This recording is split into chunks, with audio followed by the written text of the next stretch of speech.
Finally हामी कुनाघाटको बिचल्ली हेरौँ। Specially मामाको यो चाहिँ है, यो बाइकको बत्ती बाँडिदिनु न एकैछिन। ल गाइस, मेरो बाइक हेर्नुहोस्।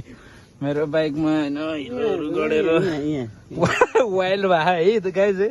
ल यतिको चाहिँ मेहनत गरेर कुनाघाट आइएम। अब 5-10 लाख पैसा मार्नु भने त तनावै हुन्छ गाइस। ल हेर्नुहोस् ल, ये बरुबु भगवान पसिना त्यस्तै। हामी चाहिँ होइन अब ओइ मेरो अनुहार देखिया तल यता यता। ओ यहाँ मेरो अनुहार देखिया। हामी चाहिँ अब के भन्छ कुनाघाट आएको। केटाहरूले हिलो निकालिरह बापा।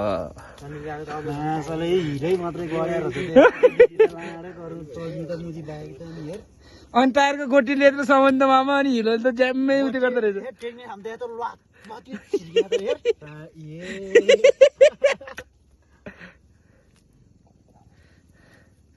यो लास्ट ओह्रालो होइन मामा, यो पछि एउटा सिधा छ नि त्यहाँबाट, यो लास्ट ओह्रालो छ।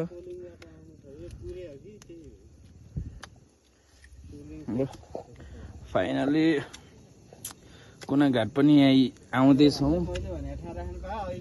कुनाघाटको लागि 10 के अरे काठमाडौँ नगई कुरेको कुनाघाट जाने भनेर पानीले अब लोते बनाएछ बाटो नि। अब साथीले हिलो निकाल्दैछ।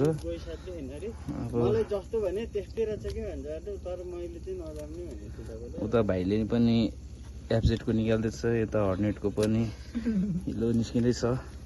हाम्रो यो भिडियो चाहिँ सन्दीप मामाको युट्युब च्यानलमा आउँछ, सन्दीप दवाडी 1-2-3बाट। गाइस ट्याक्क हेरिदिनु होला। हाम्रो यो बजारको मेहनत पनि हेरिदिनु होला है। हेर्नुहोस् जुत्ताको हालत चल्न नसकेर। उता भाइको तेल निस्किया भाइको त्यहाँ। हामी चाहिँ तसो आइपुग्यौँ तल।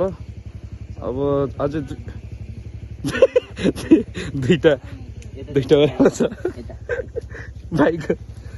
यो के हो? यो के भइरहेछ यो? ल हेर्नुहोस् त ल, बाइकै जान लागिसक्यो। साह्रो भएछ बाइक भनेको छु है।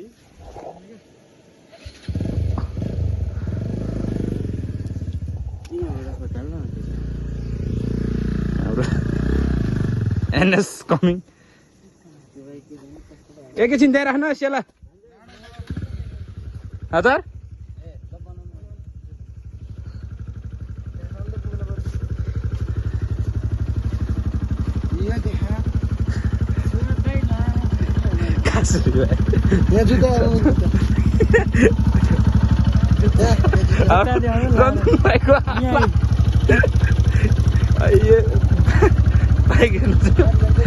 बाइक बाप्पा यो टिकटकमा जानुपर्छ के रे हाम्रो यहाँको।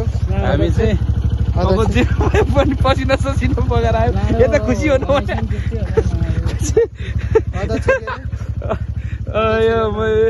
यी गाई हात यस्तो भइरहेछ। हिलो निकालेर कुनाघाट बजार यस्तो बाटो। अब यहाँ भने अब यो बाटो चाहिँ होइन, अब हाम्रो नेपाल सरकारले कुनाघाट बजारको लागि राम्रोसँग बनाउनु पर्छ भन्ने ठ्याक्कै अड्छ त। त्यहाँ त ओह्रालो छ के ल। एनएसको पनि अब काम हुँदैछ टायरको। त्यहाँ मेरो बिचकदेखि लडेको भने यहाँ बोलेर